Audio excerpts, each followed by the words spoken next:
A few years back, a new Star Wars attraction opened at Disneyland. I hadn't been to Disneyland in probably a decade. I was in remission after a long health struggle and had just moved back to Los Angeles after 4 years away. My husband and I decided to go. I was really looking forward to it. We both were. Since we knew the park would be packed because of the new ride, we booked a hotel a block away so we could be there bright and early, one of the first in line. The goal was simple: ride Rise of the Resistance. I was about to turn 52, and honestly, I was excited the way you are excited about something from your childhood. After buying our tickets, we walked toward the entrance.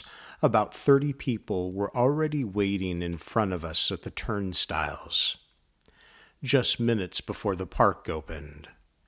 While standing there, we heard an attendant announce that everyone should download the Disneyland app before entering the park. Of course, lame, but fine. And then we learned something else. You didn't just need the app to navigate the park. When the clock struck 8 a.m., you had to use the app to enter a digital queue for Rise of the Resistance. If you didn't get a slot, you didn't ride. My husband scrambled to download the app. Everyone around us was staring at their phones, counting down. At exactly 8 a.m., what seemed to be several hundred people started tapping their screens. Nothing happened. The system lagged. No one could get in. A surreal kind of panic. People started refreshing again. 5 minutes passed. Finally, the app let us through. We were immediately notified that every slot for the ride had already been filled for the day. And just like that, it was over. The whole reason we came, the hotel, the tickets, the planning, gone, because an app couldn't keep up with the crowd. Welcome to The Art of Clarity, a podcast about creativity, the nervous system, and the strange ways the modern world competes for our minds. My dad and stepmom lived in a small community in Idaho in their final years.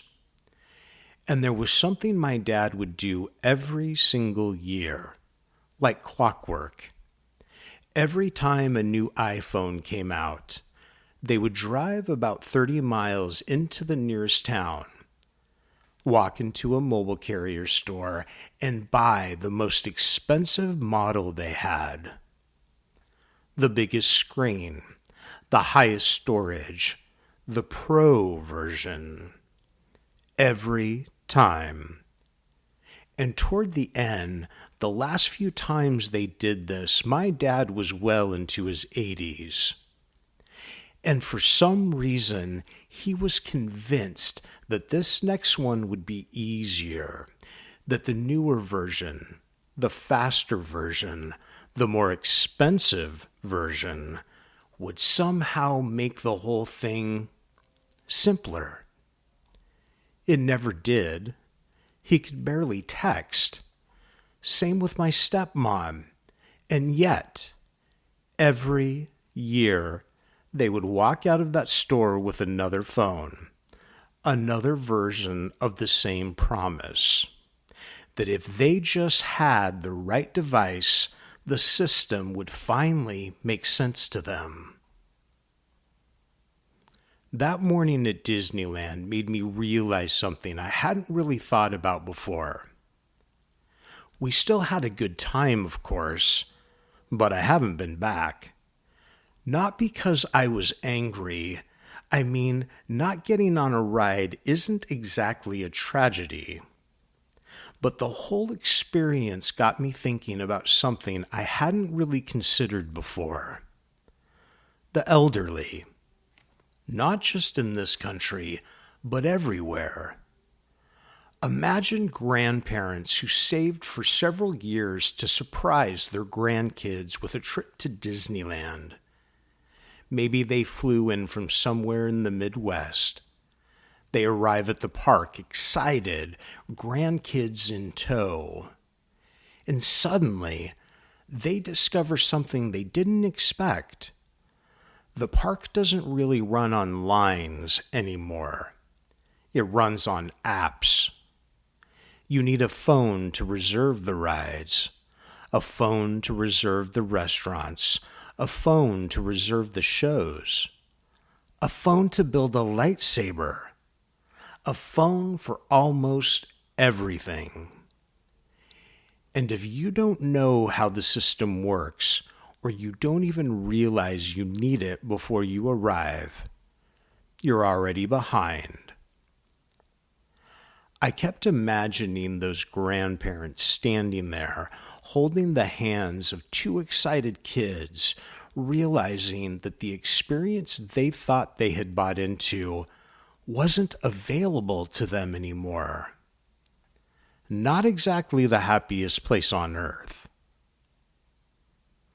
My mom is 83 and lives in a small town in the Pacific Northwest.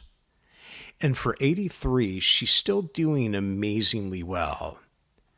She lives on her own, she still drives, but she has never owned a computer, and she's never owned a smartphone. Sometimes my heart breaks a little when we talk. She'll tell me about going to the doctor's office, and they want her to check in on a computer. She asks if she can just fill out a form. They tell her no, and that it has to be done on the computer. Groceries are expensive now. There's a big store down the street from her, Fred Meyer. It's not the cheapest place in town, but it's familiar. She knows where everything is. She doesn't get overwhelmed there. And lately, she keeps telling me about their digital deals. Deals that only work if you have a smartphone. Buy two, get the third free. 30% off laundry detergent. Half off a case of bottled water. But she can't get those prices. She's asked many times. She's spoken with management. Sometimes a manager will walk over to the register and give her the deal anyway. Make an exception. Just this once. Not because it's fair, but because it's easier than arguing. Technology is supposed to make things easier, but sometimes it decides who gets access and who doesn't. And most of us never notice because the system works for us. And it's not just grocery stores and Disneyland. It's airports, parking apps, fast food, movie theaters. More and more everyday experiences now assume that everyone carries a smartphone and knows exactly how to use it. There was a period in my life when I experienced something similar. For about 5 years, I lost much of my cognitive function due to a neurological issue. Confusion, memory loss. The simplest instructions could feel impossible to follow. Things most people move through automatically suddenly took enormous effort. And what I remember most clearly from that time was the feeling of being several steps behind everyone else. Instructions moving too fast. Systems that assumed you understood something you didn't. everyone else navigating easily while you were still trying to figure out where to start. And when I think about my mom trying to navigate some of these digital systems, I sometimes wonder if that's what it feels like for her, or those grandparents at Disneyland. More and more of life now happens inside a phone. Airline boarding passes, restaurant menus, banking, test results. The assumption is that everyone has a smartphone, that everyone knows how to navigate apps, that everyone can keep up. And for many people, that works perfectly well. But for others, it creates a kind of invisible barrier. Not dramatic, not malicious, just the realization that the world has moved somewhere they didn't follow. One of the things I think about a lot these days is clarity. Not just mental clarity, but clarity in the systems we build. Technology is supposed to make life easier, but sometimes the systems we create become so complex that they forget the people they're meant to serve. We design things for speed, for efficiency, for the newest device. And sometimes, without really meaning to, we leave people behind. People like my mom. People who didn't grow up inside this technology. People who simply want to buy groceries or check into a doctor's office or take their grandkids to Disneyland. Clarity, at its core, is about making space. Space to think. Space to notice. And sometimes it's as simple as this. A person standing at a register holding something they need and not understanding while the price is different.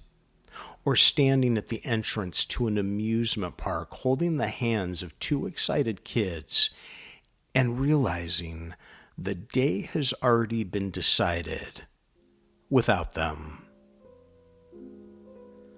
This is Gary Naccarato, and this has been The Art of Clarity.